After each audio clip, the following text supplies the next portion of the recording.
बिस्मिल्लाहिर्रहमानिर्रहीम। अस्सलाम वालेकुम डियर स्टूडेंट्स। वो तमाम स्टूडेंट्स जो फेडरल बोर्ड के सेकंड एनुअल एग्जामिनेशन में अपेयर होने चाह रहे हैं, उनको एक दो चीज़ों में कन्फ्यूजन है। तो मेरे से स्टूडेंट्स ने क्वेश्चंस भी पूछे थे, तो मैंने उनको कहा था कि मैं एक अलग वीडियो बनाकर ये तमाम डाउट्स उनके क्लियर कर दूँगा। तो ये एक बुकलेट है, एक डॉक्यूमेंट है फेडरल बोर्ड का, जिसमें एग्जामिनेशन से मुतालिक तमाम डिटेल्स उन्होंने यहाँ पर दे दी हुई है। तो सबसे पहले तो कौन से स्टूडेंट्स ऐसे हैं जो कि एलिजिबल हैं सेकंड एनुअल में अपेयर होने के लिए। अच्छा, उससे उससे भी पहले मैं एक पॉइंट एक स्टूडेंट ने मेरे से पूछा था, वो क्लियर कर दूं। वो तमाम स्टूडेंट्स जो जिनकी फर्स्ट एनुअल एग्ज़ाम में कंपार्टमेंट्स आई हैं और दो से ज़्यादा सब्जेक्ट्स में कंपार्टमेंट्स आई, यानी तीन या उससे ज़्यादा सब्जेक्ट्स में वो फेल हैं, तो ये पॉइंट वन देख लीजिए कि अगर दो से ज़्यादा हैं कंपार्टमेंट्स आपकी, तो फिर आपको तमाम सब्जेक्ट्स के पेपर देने होंगे एज अ फ्रेश कैंडिडेट। तमाम सब्जेक्ट्स के पेपर देने होंगे।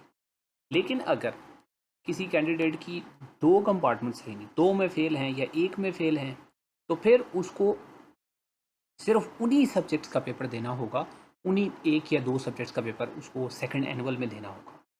और अगर आप दोबारा से तमाम सब्जेक्ट्स में अपीयर भी हुए हैं सेकंड एनुअल में, और फिर से यही रूल है कि फिर से आप दो से ज़्यादा में फेल हो गए, तो आपको अगले साल फर्स्ट एनुअल का जो पेपर होगा उसमें ये सारे पेपर्स फिर से देने होंगे। तो the rule is very clear on that. उसके बाद इम्प्रूवमेंट या सेकंड एनुअल जो है, उसमें क्या रूल्स हैं, तो कौन लोग अपीयर हो सकते हैं सेकंड एनुअल में। सबसे पहले तो जो एक या दो सब्जेक्ट्स में फ़ेल हैं वो, या वो सब में फ़ेल हैं वो अपेयर हो सकते हैं, या जो पास हो चुके हैं लेकिन इम्प्रूव करना चाहते हैं वो हो सकते हैं। और उसके बाद आप अगर सेकंड एनुअल में मार्क्स इम्प्रूव करते हैं या आपकी सप्ली थी आप क्लियर करते हैं, तो सप्लीमेंट्री का वर्ड आपकी मार्कशीट पर लिखा हुआ नहीं आएगा। मार्कशीट पर लिखा आएगा पास्ट इन एनुअल एग्जामिनेशंस, यानी सप्लीमेंट्री या आप पहले फेल थे या आपने इम्प्रूव किए हैं, ऐसा कुछ भी आपकी मार्कशीट पर लिखा हुआ नहीं आएगा। सो ये भी क्लियर हो गया कि you just have to improve your marks. अच्छा, उसके बाद जो बहुत इंपॉर्टेंट क्वेश्चन है कि अगर आप इम्प्रूवमेंट के लिए गए लेकिन आप इम्प्रूव नहीं कर सके, आपके मार्क्स पहले से कम हो गए या उतने ही रहे। अगर पहले से आपके मार्क्स कम हो गए हैं तो याद रखिए आपके हमेशा हायर वाले मार्क्स लगते हैं, हमेशा ज़्यादा वाले मार्क्स लगते हैं। तो अगर आपके इम्प्रूव नहीं हुए तो पुराने वाले नंबर लग जाएंगे, और अगर आपके इम्प्रूव हो गए सेकंड एनुअल में तो वो सेकंड एनुअल वाले मार्क्स ही लगेंगे। पॉइंट नंबर 3 देखिए कि each paper of the theory in a subject shall be treated individually for the purpose of grant of better marks.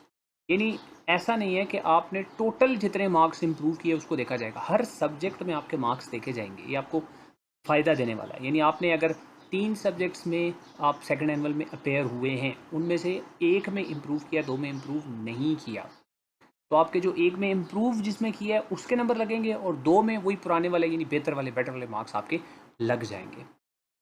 और उसके बाद जो सबसे इम्पोर्टेंट क्वेश्चन था कि अगर आप पीबीए में फ़ेल हैं या आप पीबीए में इम्प्रूव करना चाहते हैं, आपने एडमिशन भिजवा दिया, आपकी मार्कशीट के ऊपर डेट शीट पे थ्योरी का पेपर भी लिखा हुआ है और पीबीए का भी पेपर लिखा हुआ है, या आप थ्योरी में फ़ेल हैं, थ्योरी में इम्प्रूव करने जा रहे हैं और आपकी मार्कशीट पे पीबीए की डेट शीट का दिन भी लिखा हुआ है, तो आप चाहें तो दोनों पेपर्स में अपेयर हो सकते हैं। आप चाहें तो जो इम्प्रूव आप करना चाहते हैं उसमें अपेयर हो सकते हैं। यानी आप पीबीए को इम्प्रूव करने जा रहे थे या पीबीए में फेल थे, तो सिर्फ पीबीए का पेपर दें, थ्योरी का पेपर ना दें, तो आपके थ्योरी के वो पुराने वाले मार्क्स ही लग जाएंगे। और अगर आप थ्योरी इम्प्रूव करने जा रहे थे, पीबीए के आपके मार्क्स फुल थे या जितने भी नंबर उसको इम्प्रूव नहीं करना आपने, तो आप सिर्फ थ्योरी के पेपर में अपेयर हो, पीबीए वाले पेपर में आपको जाने की भी ज़रूरत नहीं है, क्योंकि एक पार्ट थ्योरी को अलग से ट्रीट करेगा बोर्ड और दूसरा पार्ट यानी पीबीए उसको अलग से ट्रीट करेगा, तो उनके एग्जामिनेशन को भी अलग से ही ट्रीट किया जाएगा। तो इसका मतलब ये है कि हर सूरत में अगर आप सेकंड एनुअल में इम्प्रूवमेंट के लिए जा रहे हैं तो board is willing to assist you to improve your marks. तो असिस्टेंस इसी सूरत में है कि आपके जो ज़्यादा वाले नंबर हैं वो लगेंगे और आप जिस पार्ट में इम्प्रूवमेंट चाहते हैं उसी पार्ट में अपेयर हो सकते हैं। वैसे हर्ज नहीं है कि अगर आप थ्योरी में भी अपेयर हो जाएं, आप पीबीए इम्प्रूव करने गए थे, थ्योरी का पेपर आया, थ्योरी में भी आप बैठ जाएं पेपर पर, जाकर पेपर दे दें, अगर नंबर कम हुए तो पुराने ही लग जाएंगे, नुकसान तो इसमें कोई नहीं। और अगर आपकी तैयारी हुई और मार्क्स थ्योरी में भी इम्प्रूव हो गए और प्रैक्टिकल में भी हो गए तो ये आपके लिए ज़्यादा बेहतर है। या आप अगर थ्योरी का पेपर इम्प्रूव करने गए हैं, आप थ्योरी का पेपर दे आए हैं, उसके बाद पीबीए का पेपर है तो पीबीए का भी दे दें, अगर फुल है तो फिर ना दें। लेकिन अगर एक दो नंबर भी कम है तो पीबीए का पेपर दे के चांस ले लें, उसमें भी हो सकता है वो एक दो नंबर जब वो कंप्लीट हो जाए। तो ये कुछ इम्पोर्टेंट पॉइंट्स थे अभी जो सेकंड एनुअल एग्ज़ाम है उसके लिए। बाकी तैयारी के लिए मैथमेटिक्स का आपका पेपर हो चुका है एसएससी वालों का, फिज़िक्स का पेपर है, उसके लिए मैंने कुछ वीडियोज़ भी बना के अपलोड कर दी हैं और कोशिश कर रहा हूँ एक दो और वीडियोज़ आपको पेपर से पहले भी इंपॉर्टेंट क्वेश्चंस या कुछ इंपॉर्टेंट और न्यूमेरिकल्स या शॉर्ट क्वेश्चंस एमसीक्यूज़ वगैरह के लिए भी कुछ ऐसा सिलसिला कर दूँ।